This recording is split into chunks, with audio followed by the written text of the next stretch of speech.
Your charger frays, your headphones lose one side, your phone battery gets bad way too fast. A new washing machine feels flimsier than the one your parents had for 15 years.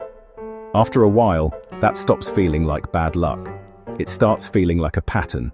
And that's because in a lot of cases it is.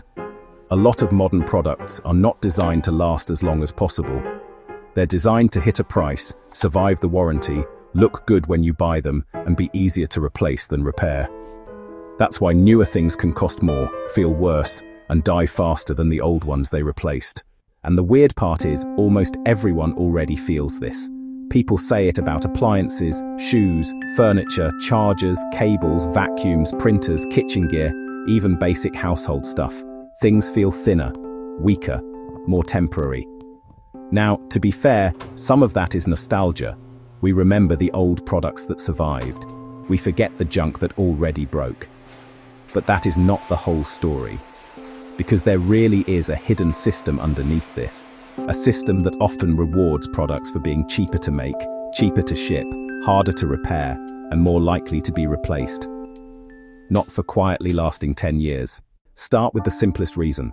Most products do not win based on how long they last. They win based on how cheap they look at the moment you buy them. When you're in a store or scrolling online, you usually are not comparing the 10-year cost of ownership. You're comparing a few photos, a few features, and one number, the price. So if one toaster is $50 and another is $90, a lot of people will lean toward the cheaper one, even if the more expensive one would last 3 times longer. Because the shelf shows the purchase price very clearly. It does not show the replacement price clearly.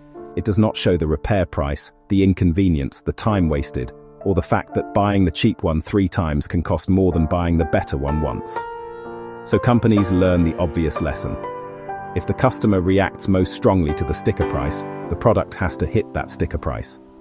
And once price becomes the target, the cutting begins. A slightly weaker hinge, a cheaper motor, a thinner plastic shell, a battery that's good enough, not great, a cable strain relief that saves a few cents, a part that is technically replaceable, but not realistically replaceable. None of those choices sounds dramatic alone. Together, they decide how long the product lives. And that's the key point. Products are not designed for durability alone. They are designed inside a whole chain of business pressures: material cost, assembly speed, shipping weight, storage size, retail appearance, marketing photos, return rates, warranty periods, manufacturing scale. That is a completely different goal from make this last as long as possible. A company does not need to sit in a room and say, let's make this break. They can say something much more ordinary. We need to remove $3 from the build cost. We need it lighter. We need it thinner. We need it to feel more premium in the first 5 minutes. We need it to fit this price band. We need people to upgrade sooner. Those decisions sound normal, but they can lead to the exact same result. A product that looks impressive at the start, but weakens much faster over time. That's why so many modern products feel optimized for the beginning of the relationship, not the end of it. The box looks good. The item feels sleek. It has lots of features. The finish looks modern. The unboxing feels premium. But living with it for 3 years is a different story. A durable product often needs things that are not flashy. More internal space, thicker materials, replaceable parts, simpler construction, screws instead of glue, less obsession with being ultra-thin. But a sealed product can look cleaner. A lighter product can be cheaper to transport. A thinner product can feel more advanced. A compact product can be easier to stack, store, and ship. So year 1 wins the design argument. Year 3 loses it. That is why something can feel premium when you open the box, but disposable when you actually own it. Then there is complexity. A lot of older products were simpler. They did fewer things. They had fewer sensors, fewer chips, fewer failure points, less software, less integration between fragile parts. Modern products often combine hardware, batteries, firmware, screens, charging systems, wireless features, glued components, tiny ports, and proprietary parts. That can make them more convenient, but it also creates more ways to fail. And in a complex product, One weak link can ruin the whole thing. A battery wears out, and suddenly the device feels dead. One small sensor fails, and the machine stops functioning properly. A cheap plastic clip snaps, and now the entire product becomes frustrating to use. The whole item may not be completely broken. It just becomes broken enough that replacing it feels easier than fixing it. And that line matters, because a lot of modern products do not need to become unusable. They only need to become inconvenient enough that you give up on them. This is where repair becomes a huge part of the story. Not whether something can be repaired in theory, whether it can be repaired in real life. Can you open it without damaging it? Can you buy the replacement part? Can a normal repair shop fix it? Can the battery be swapped? Does the company even provide manuals or tools? Will the repair cost almost as much as replacing the whole thing? When repair becomes difficult, slow, expensive, or blocked, replacement stops feeling like a choice. It starts feeling like the default. And once replacement becomes the default, short lifespans stop looking like a serious market failure. They start looking normal. This is where people use the phrase planned obsolescence. Sometimes that phrase fits, but the deeper pattern is broader than that. A product does not need to be secretly designed to die on a certain date. It only needs to be designed in a system where long life is not the top priority. That alone can make it feel temporary. And then we get to the uncomfortable part. For some businesses, durability is not always the most profitable outcome. For the buyer, a product that lasts a very long time is great. For the seller, it can mean fewer repeat purchases. That does not mean companies want instant failure. That would destroy trust. What often works better is something subtler. A product that works well enough to avoid outrage, but not so durably that replacement disappears. A product that survives the warranty. A product that feels outdated before it fully dies. A product that nudges you toward the next version. A product that becomes annoying to keep, even if it still technically works. That is why replacement cycles matter so much. That is why trade-ins matter.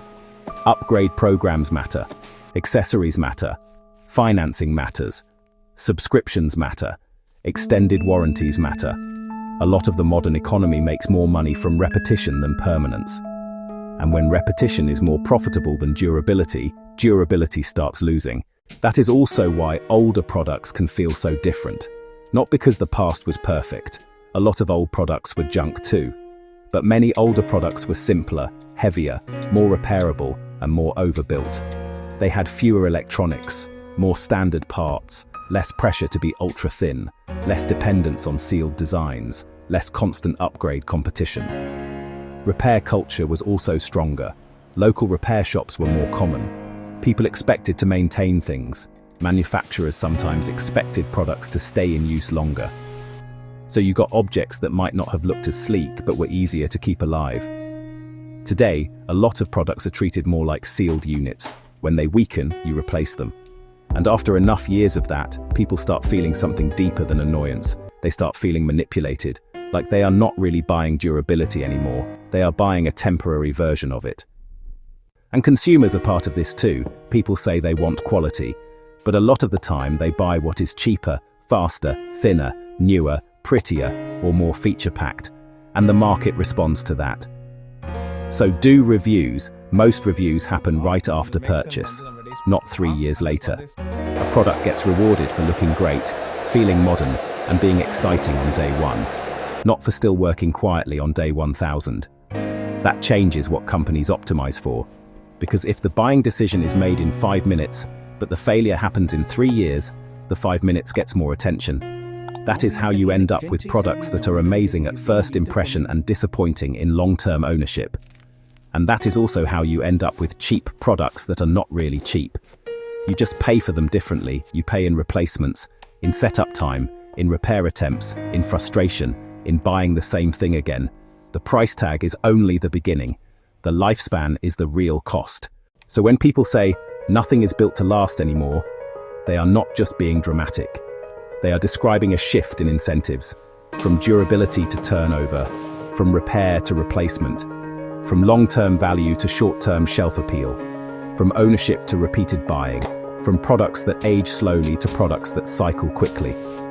And once you start looking at the world through that lens, a lot of modern life makes more sense. The cheap option is not always cheaper. The newer version is not always better. The sleek design is not always smarter. And the failure is not always just random bad luck.